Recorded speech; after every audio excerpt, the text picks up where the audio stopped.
শুরুতেই বলছি আজকে যে ভিডিওটি আপলোড করেছি আমি সেটা সেই রবিবারের ভিডিও। আমার একটু বেশি দেরি হয়ে গেল, তাই না?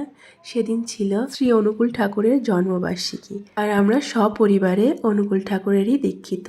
সেই কোন ছোটবেলায় অনুকূল ঠাকুরের থেকে দীক্ষা নিয়েছি আমরা। আর আমার বাড়ির ঠিক পাশের পাড়ায় এই বিশাল বড় করে এই অনুকূল ঠাকুরের জন্মবার্ষিকী পালন করা হচ্ছিল। তাই পাখিকে নিয়ে ভাবলাম যে দুপুরবেলা করে একটু ঘুরে আসি। আর আজকে আসার সময় পাখি বলছিল, মাম্মাম কোথায় যাচ্ছি? সকাল থেকেই দু একবার ওর বাবার সঙ্গে এইসব বিষয়ে আলোচনা করেছি। আর তখনই আমার টুনটুনি পাখি জিজ্ঞেস করলো, আজকে কার হ্যাপি বার্থডে মাম্মাম? আর আজকে আসার সময় এখানে পাখি বারবার বলছিল, আমরা কি হ্যাপি বার্থডে পার্টিতে যাচ্ছি? তো ওকে সেটাই বলেছিলাম আমি, যে হ্যাঁ, আজকে শ্রী অনুকূল ঠাকুরের হ্যাপি বার্থডে। ওর এই শিশু সুলভ মনেও যতটুকু বুঝতে পেরেছে আমি ওকে ততটুকুই বুঝিয়েছি। আসলে আমিই বা কতটুকু জানি। সেই কোন ছোটবেলায় মা বাবার হাত ধরে এই ঠাকুরের দীক্ষায় দীক্ষিত হয়েছিলাম আমরা সপরিবারে। আমি তখন ওই ক্লাস 3-4-এ পড়ি। হঠাৎ একদিন মায়ের মুখে শুনলাম আমরা নাকি সবাই মিলে দীক্ষা নেব।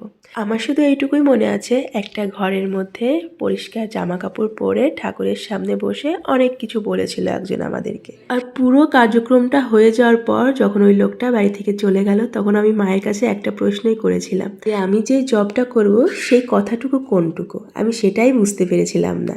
তারপর মা আমার কানে কানে সেই মন্ত্রটা দিয়ে দিয়েছিল। আমি ছোটবেলা থেকে দেখেছি দাদু ঠাকুমাকে, যে তারা ঠাকুরের সামনে বসে গুরু নাম জপ করতো। তো ওইটুকু আমার জানা ছিল, সে গুরু নাম কোনটুকু সেটুকুই আমি বুঝতে পেরেছিলাম না। তো আমরা কিছুক্ষণ ওখানে থাকার পর একটু মেলায় ঘুরতে বেরিয়েছিলাম আমি আর পাখি। আর মনাকে ফোন করেছিলাম যে তুই কি আসবি, তাহলে আমরা এখানে কিছুটা সময় অপেক্ষা করি। তো মেলায় ঘোরার পর ঠাকুরের একটা ফটো কিনেছি আমরা। আর দেখতেই পেলে ওখানে বিশাল বড় একটা জায়গা জুড়ে খাওয়া দাওয়ার ব্যবস্থা চলছিল। তো মনে আসার পর পাখিকে ওর কাছে দিয়ে আমি একটু প্রসাদ নিয়ে এলাম। আর এখানে ছিল ডালিয়ার খিচুড়ি, আর সঙ্গে ছিল সয়াবিন চাটনি, এগুলোই আর কি। তো একটা জায়গায় তিনজনের নিয়ে এসেছি, দুপুর থেকে এখানে খাওয়া দাওয়া চলছিল, আর আমরা এসেছি ওই সন্ধেবেলা করে।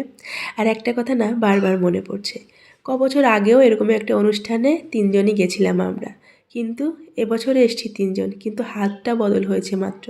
তখন ছিল আমার মায়ের হাত ধরে গিয়েছিলাম, আর আজকে এসেছি ছোট্ট মায়ের হাত ধরে। তো এটাই তো জীবন।